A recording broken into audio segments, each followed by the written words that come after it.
Bonjour et bienvenue à toutes et à tous dans ce nouveau tutoriel où nous allons ensemble fabriquer des marionnettes à doigts qui mettent en scène le renard et d'autres animaux de nos campagnes. Vous aurez besoin d'une paire de ciseaux, de ruban adhésif transparent et ou de colle à papier. Je préconise toujours celle en bâton, elle est préférable parce qu'elle détrempe moins le papier. Et enfin, de crayons de couleur, feutre ou peinture pour mettre vos marionnettes en couleur.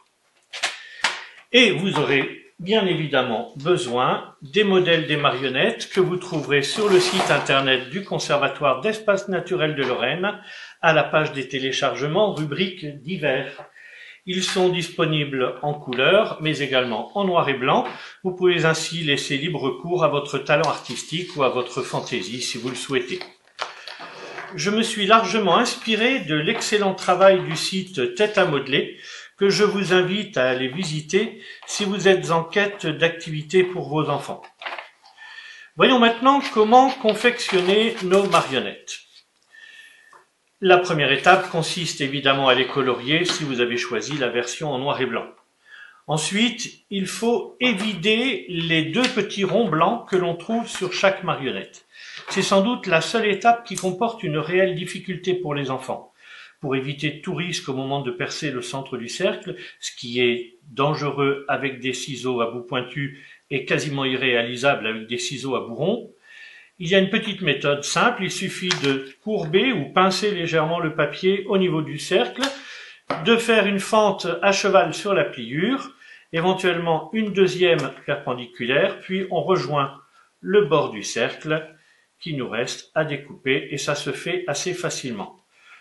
Bon, la découpe n'a pas besoin non plus d'avoir une précision au dixième de millimètre.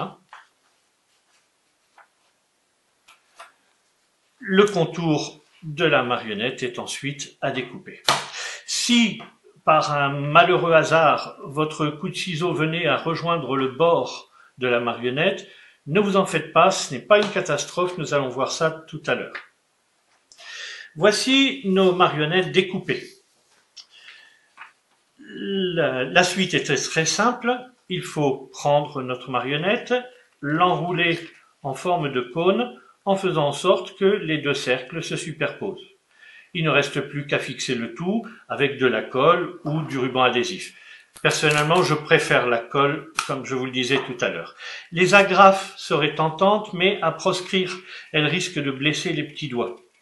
Et si vos découpes des trous ronds ont été un peu trop enthousiastes et ont rejoint le bord de la marionnette, le fait de coller ensemble les deux épaisseurs devrait arranger les choses. À propos de petits doigts, si le diamètre des trous est insuffisant pour y mettre le doigt de votre enfant, vous pouvez arranger les choses en pratiquant des fentes sur le pourtour du cercle, des trous, pardon. Cela permet d'introduire des doigts plus larges sans abîmer les marionnettes. Et voilà nos 6 marionnettes terminées. Les oreilles ont été pliées pour dépasser le bord du cône. Placez-en une au bout de votre index. Et vous pouvez utiliser le pouce et le majeur pour figurer les pattes avant des animaux. Et maintenant, place aux aventures du renard du bois lorrain et de tous ses voisins, bien sûr. J'espère que vous aurez pris plaisir à réaliser ces marionnettes à doigts avec nous. N'hésitez pas à nous partager des photos de vos réalisations. Bonne continuation et à bientôt pour de nouvelles aventures.